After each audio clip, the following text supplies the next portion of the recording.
since we put the phone number and stuff, and they want to talk, I'm sure. This is Bill Hicks. You're on CapZeyeZ. What can we do for you? Hi, Bill. How are you? I'm well, thank you. Who are you? Philip Marshall. How are you? I know that guy. Doing well, doing well. Hi, Philip. I saw you for the first time. Yeah, hey, Dave, how are you, man? All right. Long time no see. Really? I saw you for the first time, I guess, right around 1983 at the Comedy Workshop. You were opening for Jay Leno. Do you remember that gig? Yes, I do. Yeah. You've come a heck of a long way since then. In fact... yeah, I'm at the laugh stop now. Yeah, yeah. What, it's about, what, 5 miles or so? Yeah. 4 or 5 miles. So you have come a long way. No, I think that you've become one of a few really good visionary comics. I think like you and Dennis Miller and Will Durst are probably on that cutting edge, that Mort Saul, Lenny Bruce type thing. Oh, I appreciate that. There's a handful of others who you haven't heard of because they're even more on the edge and you're never going to hear them. Why not? I mean, because there's no venue. Comedy clubs won't book them, and America does not take comedy seriously, social criticism seriously. If you look at even the careers of Mort Saul and Lenny Bruce, you'll notice that one was basically run out of the business, and the other one killed himself due to lack of work. This is how America supports social criticism. Well, don't you think Mort kind of just got a little too heavy into the Kennedy thing? I mean, I heard him on, what, I think the last time I heard him was on the Whoopi Goldberg show, God forbid.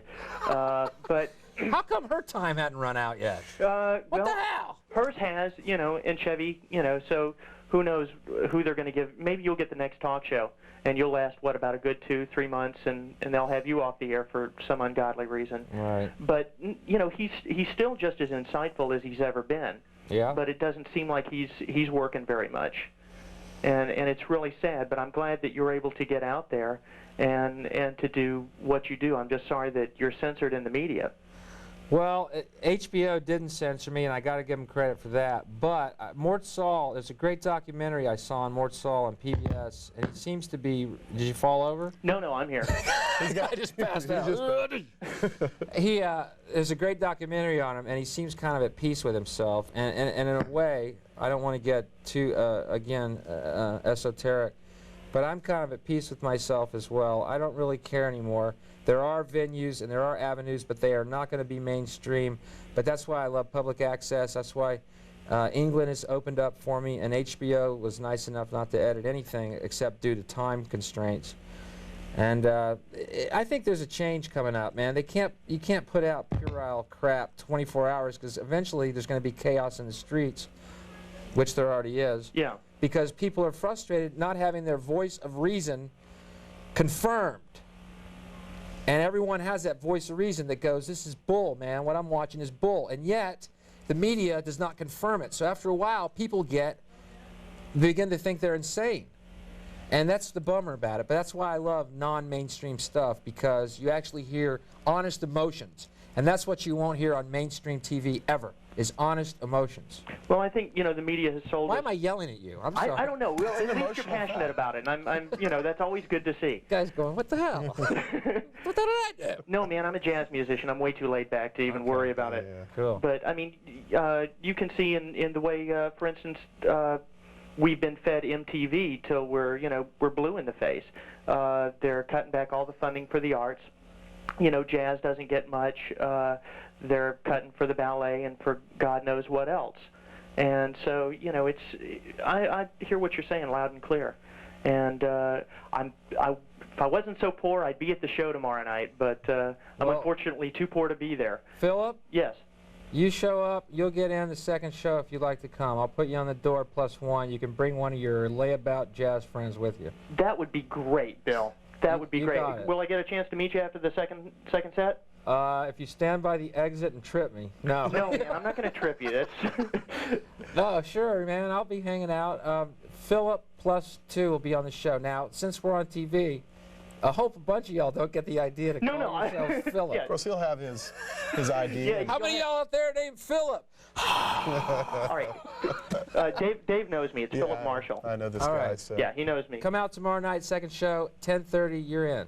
Man, that's great, and I can't wait to talk to you. And before I'll hang up now, but before you get out of there, give me your take on two things. Give me your take on the Palestinian peace accord, And what the hell are we doing in Somalia and Haiti? What is that all about? Now they're talking about, did you hear the news today about the bomb in Northern Ireland? No. Oh, yeah. Somebody threw a bomb into a shopping complex, a downstairs shopping complex where, like, nobody can escape, killed 9, injured about 50. And we're supposed to send some sort of peace envoy over there to try and work this all out between the Catholics and the Protestants. Like that's going to happen. Why don't we just have the Crusades all over again? Right. Well, my take on any of the foreign affairs of the U.S. government is at best cynical and completely doubtful that their motives or our motives are anything other than the elite maintaining the status quo. As far as the Palestinians specifically, you know, they were there, they need their land, and Israel is a satellite of this country. We sell them nuclear weapons, and you can just imagine what kind of deal the Palestinians are going to get. Yeah. And as far as the other Somalia and Haiti, what we're doing is spreading democracy at gunpoint. In other words... Well, they'll have health care at least. Well, they're going to need it because McDonald's is going in first. Well, you know, Taco Bell's the only chain to survive the fast food wars. I wonder why that is. I don't know. I found that out in Demolition Man, though. Probably because it's a third world cuisine, and we're entering into the third world here. I don't know. You know, I can't answer those questions. And I tell you who I love to read is Noam Chomsky. And if y'all can get into Noam Chomsky at all, he will definitely take a squeegee to your third eye. And that's what we need to have happen. But thanks for calling. I appreciate it. I'll see you tomorrow night. All right, Bill. Thanks a lot. Thanks, all right. Philip. Bye-bye. Bye-bye. Yeah, I can't wait to see him. Sounded like he was high on hooch or something. You Well, know, he's a jazz musician. Yeah, those guys. Those guys. He probably will forget to come tomorrow. There'll be 2 empty seats that say reserved for Philip. Yep. Right up front. And everyone will be out front going, I'm Philip. I'm Philip. Well, you're all Philip Marshall. Oh, man. Philip Marshall, table for 300. Good call. All right. I'm just so glad every one of these aren't Philip Marshall. That's what I'm happy with. Hey, now, you know, I am surprised that someone hasn't called up and tried to get you at least once on it for another name. But, you know, Philip Marshall's the only one because he's a jazz musician. What's that joke? What's a jazz musician without a girlfriend? Homeless? Homeless. Is that a joke? Yeah. All right. Actually, it's more of a statement. Statement. Yeah.